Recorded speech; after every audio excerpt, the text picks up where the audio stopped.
Recently, a team of professional treasure hunters gathered to try and uncover something lost for decades. They had a straightforward goal: retrieve an object that had sunk to the bottom of Lake Ontario during the Cold War. However, although it seemed easy on paper, the crew understood it would not be an easy task to accomplish. Unfortunately, the search team didn't have much to go on. Before we start, can we get this video to 1,000 likes? Please hit the like button and subscribe to the channel. You see, in the 1950s, locals witnessed something massive plunge into the murky depths of Lake Ontario. When citizens all around Lake Ontario, they thought they should immediately contact the police. However, when they did, something rather strange happened. Authorities denied that anything had happened whatsoever. While some accepted the government's story, many did not. They felt it was a clear cover-up of something. Over time, the stories of the mysterious object that plunged into Lake Ontario became legends. As you might imagine, quite a few urban legends cropped up about the strange object. However, a few locals held onto the idea that the object was something real. Maybe a prototype missile or submarine, something the Canadian government could have used during the Cold War. In 2K17, a team of Canadian researchers from OEX Recovery Group Incorporated founded Project Raise the Arrow. The project's purpose? Find whatever valuables lay at the bottom of Lake Ontario, and it's paid off. Over the years, they've found more than a few shipwrecks. However, now they intended to focus on the strange, unknown object that locals witnessed vanish into the lake back in the 1950s. While researching the tales, the treasure hunters quickly realized that almost all of the tales were second-hand accounts, if not third or fourth-hand accounts. Thankfully, the team finally managed to locate someone who had actually seen the object plunge into Lake Ontario with their two eyes. John Brzezinski, seen above, a gold miner with Osisko Mining, was the leader in charge of Project Raise the Arrow. Brzezinski and his team met with an eyewitness who saw the prototypes launch back in the 1950s. During the interview, Jack Hurst, the eyewitness, watched the object crash into the water about 1 mile off of Point Petre, a lovely part of Lake Ontario. According to Ontario local Jack Hurst, the landing spot of the strange object was somewhere around Point Petre. The point is a beautiful location, part of Prince Edward County in the Ontario Province, and one that brings tourists in almost year-round. These days, technology just keeps getting smaller and smaller, and that includes submarine tech. Thunderfish, the mini-sub in the photo above, is so tiny that team completely pilots the sub remotely. Before long, the mini-submarine dove into the waters of Lake Ontario to try to uncover the mystery that dated back to the 1950s. The Canadian team spent 12 days scouring the bottom of Lake Ontario around the point. Every day, they scanned the floor of the lake to no avail. Then, on the 12th day, joy spread through the crew as the Thunderfish picked something up.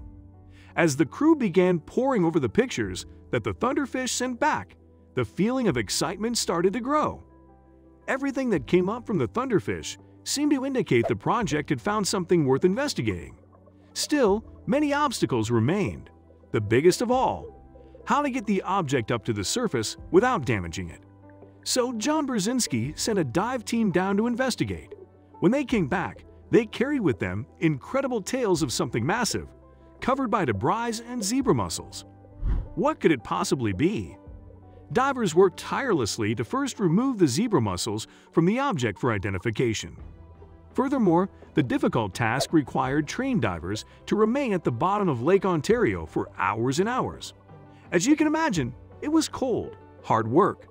The team had understood that the project would take a long time. They had no idea that it would end up taking so much time and effort. Retrieving the object from the lake took much longer than the team ever imagined. Finally, one sunny day, the team watched as their boat's crane pulled the massive object from Lake Ontario. What the team found was a forgotten government relic, a military prototype lost to time. As the only one of its kind, it was also worth quite a bit of money. But to truly understand the mysterious object that Project Raise the Arrow discovered in Lake Ontario, we need to go back in time. Back to the Cold War, over 7 decades ago. The mysterious aircraft prototype that crashed in the lake all those years ago had enormous potential during the Cold War.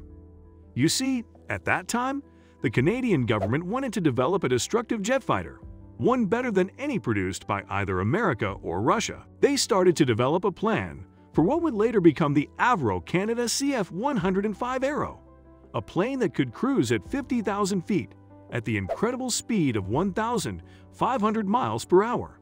Between 1953 and 1957, Avro Canada managed to create 9 prototypes of the Avro Aero.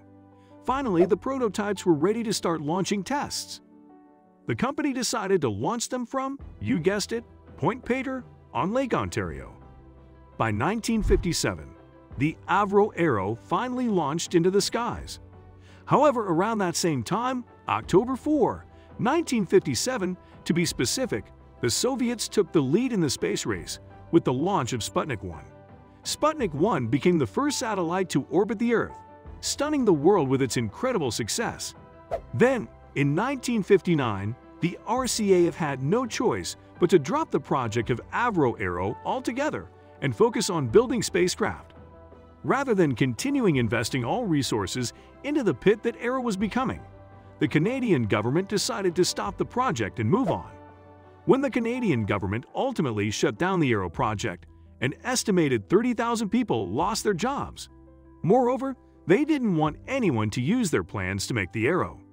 So they had to make every trace of the Avro Aero project disappear.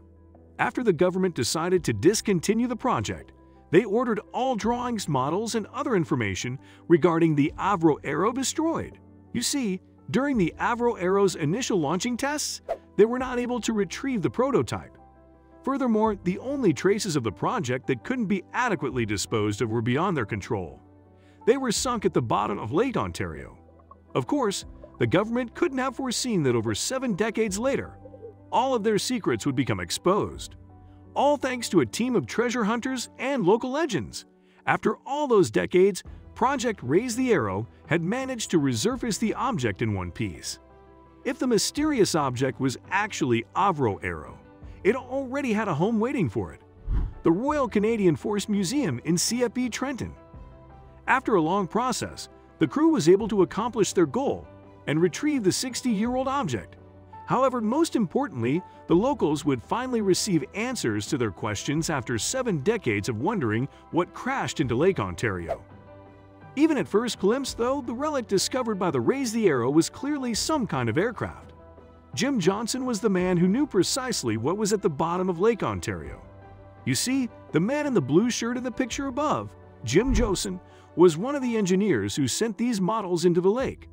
So it's no surprise that once the Raise the Aero team brought the aircraft back onto land, they asked him to come and verify their incredible success. Believe it or not, the Avro Aero is not the only thing someone has found the depths of Lake Ontario. In June 2016, a team from upstate New York decided to look for a sunken ship in the Ontario Lake.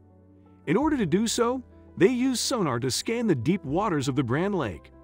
Furthermore, they decided to take a look at the coast of Oswego on the U.S. side of the lake. All of a sudden, the team spotted what they thought looked like a boat.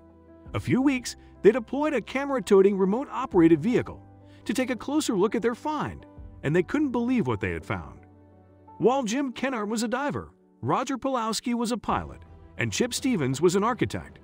The 3 of them discovered their passion for sunken relics and decided to go looking for them on their own. Surprisingly, since 1970, Kennard alone has found over 200 lost vessels. The Washington was a 53-foot master sailing boat that sunk in the depths of Lake Ontario back in November 1803. Unfortunately, the incident left no survivors behind. Even though this event happened over 200 years ago, no one had been able to locate the ship or confirm its conditions, at least not until now. The New York team was actually able to locate the Washington after 2 centuries. The 200-year-old ship that Kennard and his team found is remarkably well preserved. Even after spending 200 years in the depths of the lake, it is actually in relatively good shape. What's more, according to the team's finding, the Washington's mast is still standing. Not only that, but the ship also provides insight into a significant period of the region. Even though there were detailed records of the Washington's trade routes, The wreckage was never found. That's until Kennard and his team located the trip in one of their adventurous antique hunting expeditions. As of now, the archaeologists will continue to analyze the wreckage. However, the shipwreck hunting team its precise location. You see, it went to prevent people from scavenging the precious boat. The shipwreck hunting team archaeologists suggest this because, according to them, the boat went down stern first and then settled in much deep water. So the temperature surrounding the Washington is about 39 degrees Fahrenheit. Plus, the low oxygen content kept the wood from decaying rapidly. Lake Ontario definitely holds many secrets under its deep waters.